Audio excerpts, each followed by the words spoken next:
नमस्कार, स्वागत है हमारे YouTube चैनल भोजपुरी पेज में। और मैं हूँ आप सबका दोस्त भाई अजीत यादव। दोस्तों, आज दिवाली है और दिवाली को दिन ही खेसारी लाल यादव जी पूरे भोजपुरी इंडस्ट्री को हिला कर रख दिए हैं। बता दें, भोजपुरी इंडस्ट्री में खेसारी लाल यादव जी एक ऐसे कलाकार हैं जो कि इनका जो भी गाना आता है वो ट्रेंडिंग लिस्ट में चला ही जाता है।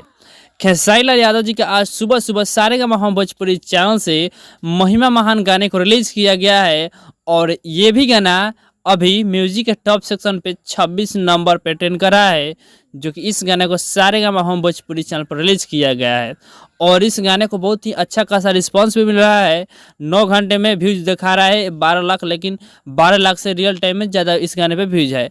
और वहीं लाइक भी अच्छा खासा मिला है, 95,000 से भी ज़्यादा इस गाने पर लाइक भी मिल चुका है और 28,000 से भी ज़्यादा इस गाने पे कमेंट मिल चुका है। तो आप लोग जाइए इस गाने को सर्च कर करके वॉच कीजिए, पूरा फुल देखिए इस वीडियो को। और जो लोग लाइक नहीं किए हैं लाइक कीजिए और कमेंट थोड़ा और बढ़ा दीजिए ताकि गाना जल्द से जल्द नंबर 1 पे ट्रेंडिंग लिस्ट में आ जाए।